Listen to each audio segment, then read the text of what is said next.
नमस्कार दोस्तों, कल्पना कीजिए कि आप जमीन से लगभग 2000 फीट ऊपर एक पुराने और जंग लगे टावर पर फंसे हुए हों। नीचे सिर्फ मौत दिखाई दे रही हो, मोबाइल में नेटवर्क न हो, मदद मांगने का कोई रास्ता न हो और हर गुजरते घंटे के साथ आपकी उम्मीदें खत्म होती जा रही हो। आज की कहानी ऐसी ही एक दिल दहला देने वाली सर्वाइवल थ्रिलर फिल्म की है जिसका नाम है फॉल। कहानी की शुरुआत बेकी और उसके पति डैन से होती है। दोनों को एडवेंचर और ऊंची जगहों पर चढ़ने का बेहद शौक होता है।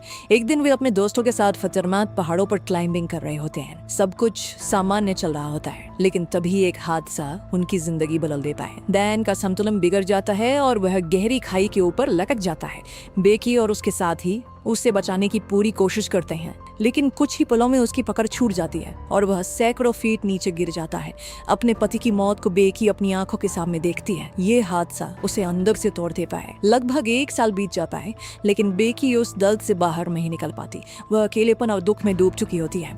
तभी उसकी पुरानी दोस्त हंटर उससे मिलने आती है। हंटर चाहती है कि बेकी एक बार फिर जिंदगी को जीना शुरू करे, इसीलिए वह उसे एक खतरनाक चुनौती देती है। रेगिस्तान के बीचों बीच एक विशाल टीवी टावर खड़ा होता है जिसकी ऊंचाई लगभग 2000 फीट होती है।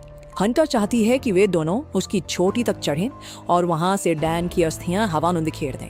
शुरुआत में बेकी मना कर देती है, लेकिन काफी समझाने के बाद वह तैयार हो जाती है।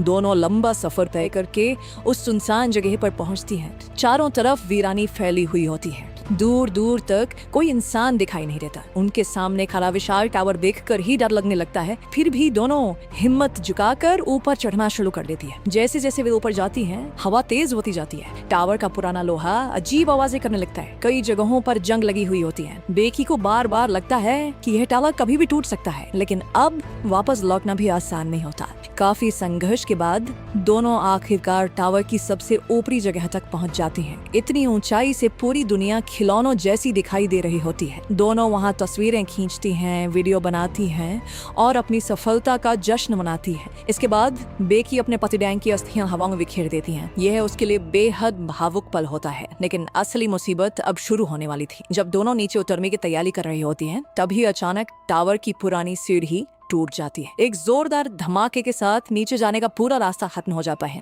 बेकी का संतुलन बिगड़ जाता है और वह हवा में लटक जाती है। हंटर किसी तरह उसे ऊपर खींचकर बचा लेती है, लेकिन इस अफरा तफरी में बेकी का बैग उसके हाथ से छूट जाता है। बैग सीधे जमीन पर नहीं गिरता, बल्कि टावर के नीचे लगे एक बड़े एंटीना डिश पर जाकर अटक जाता है। समस्या यह थी कि उसी बैग में उनका पानी, खाना और ड्रोन रखा हुआ था। अब वे दोनों 2000 फीट की ऊंचाई पर फंसी हुई थीं और उनका जरूरी सामान उनसे काफी नीचे अटका हुआ था। दोनों अपने मोबाइल चेक करती हैं, लेकिन वहां कोई नेटवर्क नहीं होता। अब उन्हें एहसास होने लगता है कि उनकी हालत बेहद खतरनाक है। वे चिल्लाकर मदद मांगने की कोशिश करती हैं, लेकिन इतनी ऊंचाई से उनकी आवाज किसी तक नहीं पहुंचती। समय बीतता जाता है। भूख, प्यास और गर्मी उनकी हालत खराब करने लगती है। आखिरकार हंटर फैसला करती है कि वह किसी भी कीमत पर बैग वापस लेकर आएगी। वह रस्सी और सुरक्षा उपकरणों की मदद से धीरे धीरे नीचे उतरना शुरू करती है। नीचे पहुंचते समय उसकी रस्सी छोटी पड़ जाती है। अब उसके पास सिर्फ एक ही रास्ता बचता है। वह अपनी जान जोखिम में डालकर एंटीना डिश की तरफ छलांग लगा देती है। कुछ सेकंड के लिए ऐसा लगता है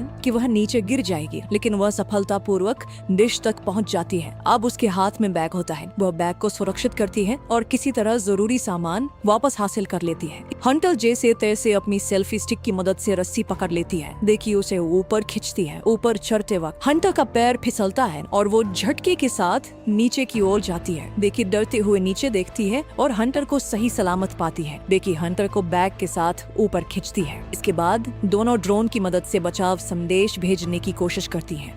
वे एक कागज पर मदद का संदेश लिखती हैं और उसे ड्रोन के साथ भेज देती हैं। कुछ समय के लिए ऐसा लगता है कि अब उनकी जान बच जाएगी, लेकिन दुर्भाग्य से ड्रोन अपने लक्ष्य तक पहुंचने से पहले ही दुर्घटनाग्रस्त हो जाता है। उनकी आखिरी उम्मीद भी टूट जाती है। दिन गुजरते जाते हैं। अब भूख और प्यास के कारण बेकी की हालत बेहद खराब हो चुकी होती है। वो मानसिक रूप से भी टूटने लगती है। फिर कहानी में आता है सबसे बड़ा ट्विस्ट। बेकी को अचानक एहसास होता है कि हंटर उसके साथ है ही नहीं। असल में जब हंटर नीचे डिश से बैग लेकर कर वापस ऊपर आने की कोशिश कर रही थी, तभी उसका पैर फिसल गया था और वह सीधे नीचे डिश पर गिरकर मर गई थी। बेकी ने ऊपर जो रस्सी खींची थी उसमें सिर्फ सामान का बैग था। हंटर ने अकेलेपन, सदमे और भूख ने बेकी की के दिमाग में भ्रम, हेलुसिनेशन पैदा कर दिया था और वह इतने समय से सिर्फ अपनी कल्पना से बात कर रही थी। सच्चाई जानकर बेकी पूरी तरह टूट जाती है। अब वह उस विशाल टावर पर बिल्कुल अकेली बची होती है, लेकिन हार मानने के बजाय वह आखिरी बार अपनी जान बचाने की कोशिश करती है। उसे याद आता है कि मोबाइल को नीचे पहुंचाकर नेटवर्क मिल सकता है। वह एक वीडियो संदेश रिकॉर्ड करती है और अपने पिता से आखिरी बार बात करती है। फिर वह मोबाइल को सुरक्षित तरीके से नीचे भेजने की योजना बनाती है। वह किसी तरह नीचे एंटीना डिश तक उतरती है जहां हंटर का शव पड़ा होता है। बेकी अपना मोबाइल हंटर के जूते में डालती है